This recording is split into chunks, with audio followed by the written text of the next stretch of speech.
Ikalawang kabanata. Dahil ipinanganak na kayong muli, talikuran nyo na ang lahat ng uri ng kasamaan, pandaraya, pagkukunwari, pagkainggit, at lahat ng paninirang puri. Gaya ng sanggol na bagong panganak, manabik kayo sa dalisay na gatas na espiritual, upang lumago kayo hanggang makamtan nyo ang ganap na kaligtasan. Ngayong naranasan na ninyo ang kabutihan ng Panginoon. Siya ang batong buhay na itinakwil ng mga tao pero pinili ng Diyos at mahalaga sa paningin niya. At habang lumalapit kayo sa Kanya, kayo na tulad din ng batong buhay ay itinatayo ng Diyos bilang isang gusaling espiritual. At bilang mga banal na paring pinili ng Diyos, nag-aalay kayo sa Kanya ng mga espiritual na handog na kalugod-lugod sa Kanya, dahil ginagawa niyo ito sa pamamagitan ni Hesukristo. Sapagkat sinasabi ng Diyos sa kasulatan, "May pinili akong maghahari sa Zion, tulad niya'y mahalagang bato na ginawa kong pundasyon. Ang sumasampalataya sa Kanya ay hindi mapapahiya. Kaya kayong sumasampalataya ay pararangalan ng Diyos, ngunit sa taong hindi sumasampalataya ay naganap ang sinasabi ng kasulatan. Ang batong itinakwil ng mga tagapagtayo ay siyang naging batong pundasyon. Ang batong ito ay naging katitisuran sa mga tao at nakakapagpadapa sa kanila. Natitisod sila dahil ayaw nilang sundin ang salita ng Diyos. Ganoon ang nakatalaga para sa kanila. Ngunit kayo'y mga taong pinili, mga maharlikang pari, at mga mamamayan ng Diyos. Pinili kayo ng Diyos na maging Kanya upang ipahayag ninyo ang kahanga-hanga niyang mga gawa. Siya ang tumawag sa inyo mula sa kadiliman tungo sa kahanga-hanga niyang kaliwanagan. Dati hindi kayo mga taong sakop ng Diyos, pero ngayon, mga sakop na niya kayo. Noon, hindi kayo kinaawaan ng Diyos, pero ngayon, kinaawaan na niya kayo. Mga minamahal, mga dayuhan kayong nakikitira lang sa mundong ito, kaya nakikiusap ako sa inyong talikuran na ninyo ang masasamang pagnanasa ng inyong katawan na nakikipaglaban sa inyong espiritu.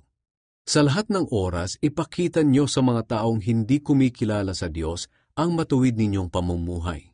Kahit pinararatangan nila kayo ngayon ng masama, sa bandang huli ay makikita nila ang mga kabutihang ginagawa nyo at luluwalhatiin nila ang Diyos sa araw ng pagdating niya.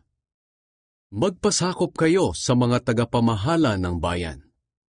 Alang-alang sa Panginoon, magpasakop kayo sa lahat ng tagapamahala ng bayan, maging sa emperador na may pinakamataas na kapangyarihan, o sa mga gobernador na sinugo ng Diyos para magparusa sa mga gumagawa ng masama at magparangal sa mga gumagawa ng mabuti.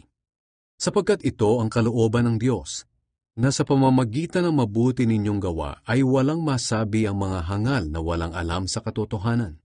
Malaya nga kayo, pero hindi ito nangangahulugang malaya na kayong gumawa ng masama, kundi mamuhay kayo bilang mga alipin ng Diyos.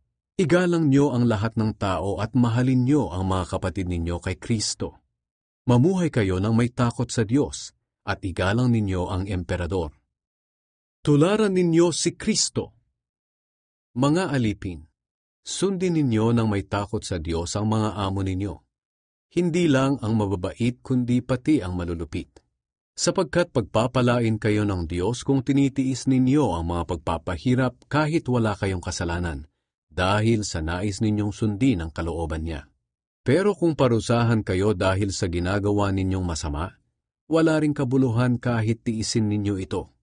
Ngunit kung pinaparusahan kayo kahit mabuti ang ginagawa ninyo at tinitiis ninyo ito, kalulugdan kayo ng Diyos.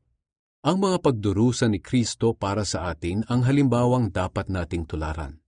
Ito ang dahilan kung bakit tayo tinawag, para tularan natin ang buhay ni Kristo. Hindi siya nagkasala o nagsinungaling man. Ininsulto siya pero hindi siya gumanti ng insulto. Pinahirapan siya pero hindi siya nagbanta. Ipinagkatiwala niya ang lahat sa Diyos na humahatol ng makatarungan. Si Kristo ang umako sa mga kasalanan natin nang ipako siya sa krus para iwanan na natin ang buhay na makasalanan at mamuhay na matuwid. Dahil sa mga sugat niya gumaling tayo. Para tayong mga tupang naligaw noon, Pero nakabalik na tayo ngayon sa Panginoon na tagapag-alaga at tagapagbantay ng ating buhay.